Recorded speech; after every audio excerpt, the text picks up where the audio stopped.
कार्यक्रम की अध्यक्षता कर रहे वीरेंद्र यादव जी, अखिलेश जी, सूरज बहादुर थापा जी, अतुल जोशी जी, मोतीलाल जी और साथियों, ये अमरकांत का शताब्दी वर्ष है। आप सब जानते हैं, कार्यक्रम का कोई विषय खास न रखते हुए स्पष्ट तौर से इसे शताब्दी स्मरण के रूप में हम मना रहे हैं। और ये शताब्दी स्मरण का आयोजन, ये जो सिलसिला है, ये अब लगातार चलेगा। इसकी शुरुआत सतना से हुई है, जो 5 जुलाई को आयोजन सतना में हुआ। 13 जुलाई को लखनऊ में, 26-27 जुलाई को इलाहाबाद, और सब ठीक रहा तो 24 अगस्त को बलिया। अभी तक इतना तय। सवाल यह है कि आपके मन में ये बात आ सकती है, ये सवाल आ सकता है कि हम अमरकांत को लेकर इतना उत्साहित क्यों? शताब्दियां तो बहुत सी आती हैं, बहुत लोगों की आती हैं, बहुत लोगों की शताब्दियां आती हैं, चली जाती हैं, लेकिन कुछ लोग ऐसे होते हैं जिनकी रचनाएं हमेशा एक पुनर्मूल्यांकन की मांग करती हैं। वो कभी चुकती नहीं। बड़ा अच्छा लगा जैसे ही मैंने शैलेंद्र सागर सर को देखा, मुझे याद आया कि 1999 में कथाक्रम में अमरकांत की कहानी पोखरा आपने छापी थी। अभी कुछ ही समय पूर्व कहीं किसी लेख में मैंने पढ़ा कि कोई लिख रहा था कि अमरकांत के यहाँ सांप्रदायिकता का वैसा चित्रण नहीं है, पोखरा में भी है। मौत का नगर, रिश्ता, कई कहानियां हैं। तो जब आप एक लेखक को समग्रता पढ़ते हैं तो आपको पता चलता है कि वो लेखक कहां से जुड़ रहा है और उसकी रेंज कितनी बड़ी है। अमरकांत की रेंज बहुत बड़ी है। मोतीलाल जी ने कहानियों की चर्चा की, मैं भी कहानियों की बात कर रहा हूं, जबकि उन्होंने 10 उपन्यास लिखे। इन्हीं हथियारों पर उनका जो उपन्यास है उस पर साहित्य अकादमी मिला हुआ था। और बाल मनोविज्ञान से जुड़ी हुई रचनाएं की हैं, प्रौढ़ मनोविज्ञान से जुड़ी हुई रचनाएं की हैं। और इतना कुछ लिखने के बाद हम कहानी पे केंद्रित होते हैं। दरअसल ये जो छात्र बैठे हैं, ये इस बात को जानते हैं कि उपन्यास और कहानी में अंतर होता है। ये इनके यहाँ एक सवाल आता है कि उपन्यास और कहानी में अंतर लिखिए। एक बहुत अच्छा उदाहरण ये हो सकता है कि कोई जरूरी नहीं है कि कोई एक अच्छा उपन्यासकार अच्छा कहानीकार भी हो, और यह भी कोई जरूरी नहीं है कि अच्छा कहानीकार अच्छा उपन्यासकार भी हो। यह भी हो सकता है कि कोई कथाकार अच्छा कहानीकार भी हो और अच्छा उपन्यासकार भी। लेकिन अक्सर जब हम कहानी और उपन्यास के इस तथ्य को लेकर उदाहरण चुनते हैं तो उसमें एक नाम अमरकांत का आता है कि अमरकांत जितने अच्छे उपन्यासकार हैं उससे अच्छे कहानीकार हैं। अमृतलाल नागर जितने अच्छे कहानीकार हैं उससे अच्छे उपन्यासकार हैं। ये अक्सर बच्चे भी पढ़ते हैं, हम लोग भी बात जानते हैं इस बात को।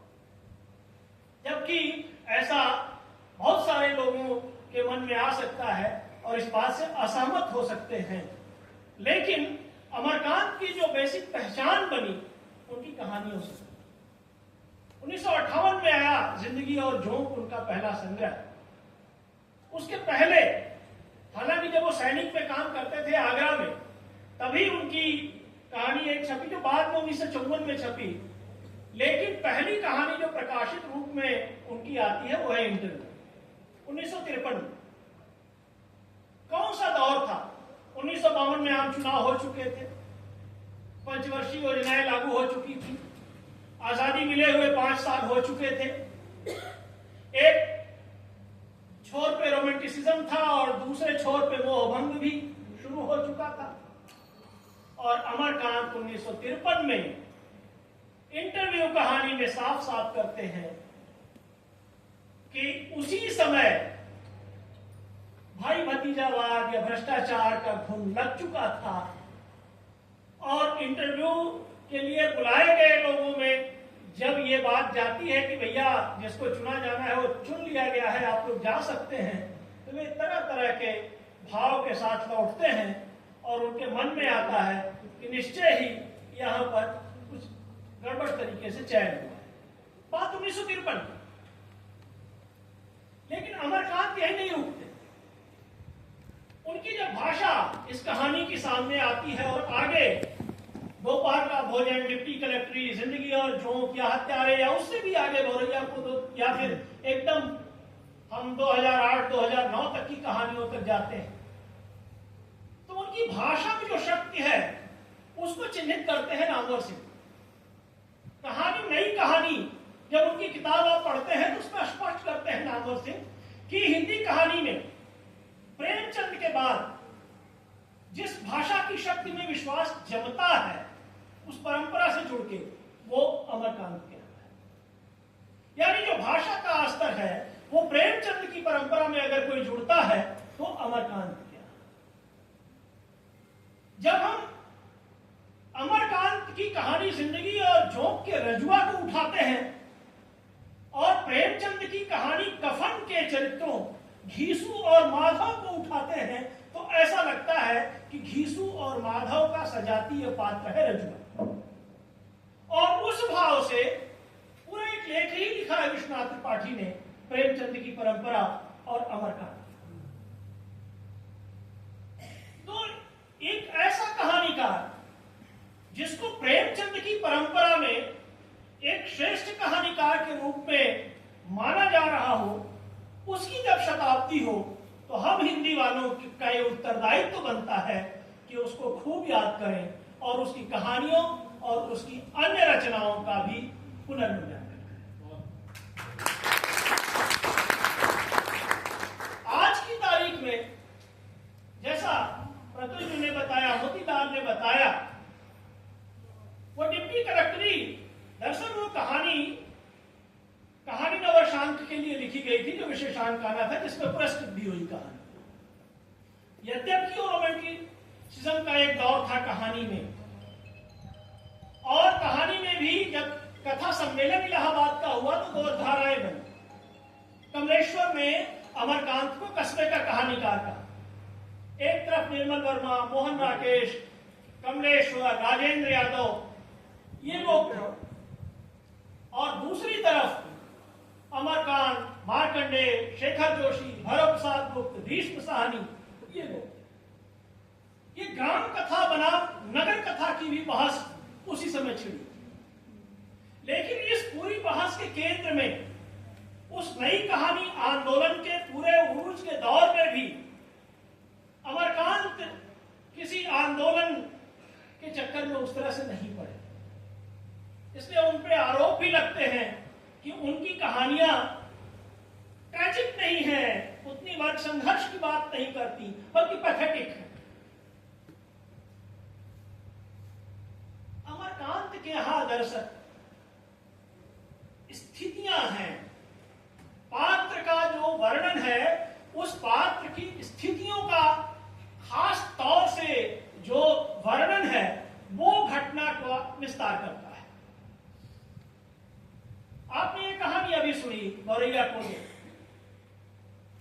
देखने में क्या है, एक व्यंग्य के साथ जिस तरह से वो कहानी को आगे बढ़ाते हैं, वो कहानी आगे चल के स्पष्ट कर देती है कि कोई भी आदमी धन पाकर, लॉटरी लग जाए, शक्ति पाकर वो उच्छृंखल हो सकता है, मतवाला हो सकता है। और हमारे पूर्वांचल में एक कहावत है, अक्सर बनारस में जहां गंगा मैया लोगों को बुलाती हैं अक्सर, वहां पे एक कहावत है कि किस्मत मेहरबान तो गधा पहलवान। तो ये जो गधा है उसको भगवान की तरह और तुरंत बहुवचन पे आते हैं अमरकांत, वे, वह नहीं, वे। तो भाषा में, शब्दों में सहजता के साथ जिस तरह से चीजों को बुनना है, जिस तरह से व्यंग्य को उठाना है, वो अमरकांत के यहां अद्भुत है। जिनको लगता हो वर्ग संघर्ष नहीं है, उनको अगर स्वर्गीय चरित्रों की तलाश हो तो अमरकांत की कहानियां जरूर पढ़नी चाहिए।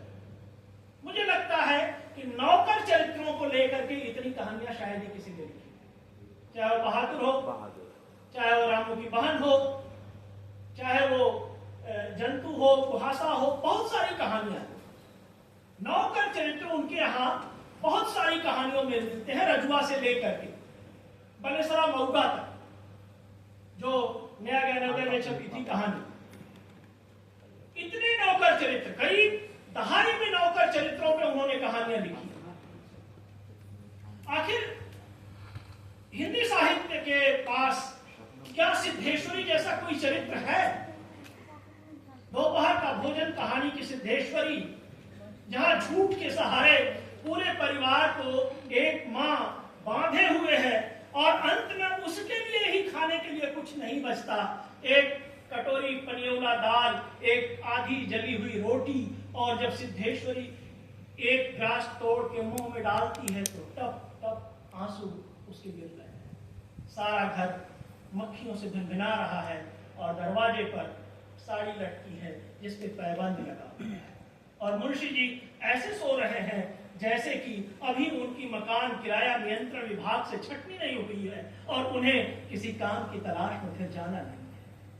ऐसी कहानी मुझे नहीं लगता कि अभाव, गरीबी, बेबसी को लेकर के इससे अच्छा चरित्र पिछले 75 साल की किसी कहानी में चुना गया है। नहीं है, मुझे तो नहीं मिला। आपको मिला होगा तो बताइए। वो सिद्धेश्वरी है, और वो सिद्धेश्वरी जैसा चरित्र अमरकांत के पास है। शकलदीप बाबू जानते हैं नारायण का चयन अभी एजी ऑफिस की क्लर्की से छटनी हो चुकी है, लेकिन नहीं, परीक्षा देता है बेटा और आतुरता की धार पर चढ़ता उतरता है पिता, और कहानी बेटा से हटकर पिता की हो जाती है। वो कहानी नारायण की नहीं, शकलदीप बाबू की कहानी। हत्यारे, यही नेहरू है यार, परेशान कर रहा है। कहता है कि प्राइम मिनिस्टर ही मुझसे संभाली नहीं जा रही।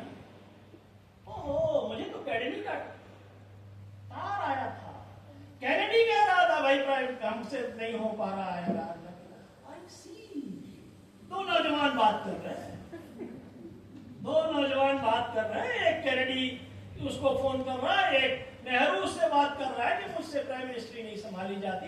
लेकिन इतना काम है यार कि मैं कैसे प्राइम मिनिस्ट्री ले सकता हूं।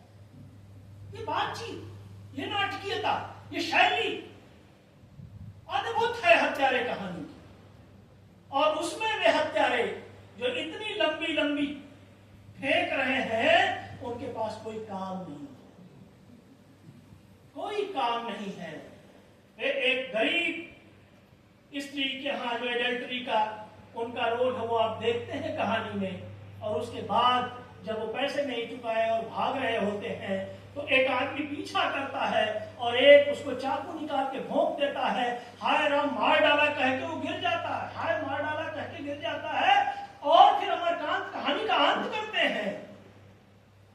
जो लैंप की रोशनी है, उस लैंप की रोशनी में उनके शरीर जो पसीने से लथपथ है बड़े सुंदर दिख रहे हैं। हत्यारों के शरीर और सुंदर, लेकिन नहीं, वो सुंदरता वो जो दिखाई दे रही है वो विद्रूपता की ओर इशारा कर देती है कि हत्यारे जैसे भी हों, जितने भी सुंदर देहधारी हों, हत्यारे हत्यारे होते हैं। उनकी ये सुंदरता उस बदसूरत काम के मुकाबले बेहद खराब है। ये अमरकांत की ताकत है। छोटी छोटी कहानियां, मैं 2 कहानियां 3 कहानियां और हैं, उनका नाम नहीं लूंगा क्योंकि उनका नाम अखिलेश जी लेंगे। हमारी बातचीत होती रही है, उन्हें, मुझे मालूम है कि उन्हें ₹1.25, पहलवानी, तंदुरुस्ती का रोग और केले, पैसे, मूंगफली ये बहुत पसंद है, इसलिए उनकी चर्चा वो करें, मैं नहीं करूंगा। ऐसी अनगिनत कहानियां। जब फरवरी 2008 में नया ज्ञानोदय में उनकी कहानी आई कांटा, तो उस समय तक कुल 113 कहानियां उनकी हुई थी। संपूर्ण कहानियां 1998 में 2 खंडों में छपा, और उसके बाद 2 संग्रह और आए, सुख और दुख का साथ और जांच और बच्चे, और कुल मिला के 113 कहानियां फरवरी 2008 तक थी। रही हो, मेरी शायद जानकारी ना हो। और उन सारी कहानियों को एक जगह आप रख करके देखिए और पढ़िए, क्योंकि समय शालिनी जी ने हम लोगों को भेज दिया था कि 15 मिनट से ज्यादा नहीं बोलना, तो मेरा समय खत्म हो रहा है। तो आप सप्ताहांत पढ़िए, वो लॉटरी लग जाने का मकान पढ़िए कि मकान की क्या स्थिति है उसके नायक की, या मूस पढ़िए। मूस एक चरित्र है, पर्वतिया और मुनरी में मुनरी का पकौड़े वाले के साथ चले जाना, लेकिन जब परेशानी आती है इसके बाद भी वो मूस की मदद करती है। ये हमारी अपनी जो परंपरा है कि जिसने हमको संरक्षण कभी दिया था उसको बुरे दिन में छोड़ना नहीं है। घने मैंने उसको छोड़ दिया है, लेकिन उसने संरक्षण दिया था तो उसकी मुझे मदद करनी। मूस जैसी कहानी, अनगिनत कहानियां हैं। बेरोजगारी पे तो अनेक कहानियां लिखी हैं, डिप्टी कलेक्ट्री से लेकर मिठास तक बहुत बात की कहानी है मिठास। और वो आज के समय की कहानी है, जब एक आदमी धंधे करता है और बेरोजगारों से बार बार फॉर्म भरवाता है, पेपर आउट करा देता है और उसके हिसाब से अपना कमीशन चलाता है। ये हायर एजुकेशन के लिए जाने वाले बच्चे 5-5 साल तक फॉर्म भर के 2017 की वैकेंसी अभी क्लियर करा रहा है लोक सेवा आयोग। संगीत और 5 साल से कोई चयन नहीं हुआ हायर एजुकेशन।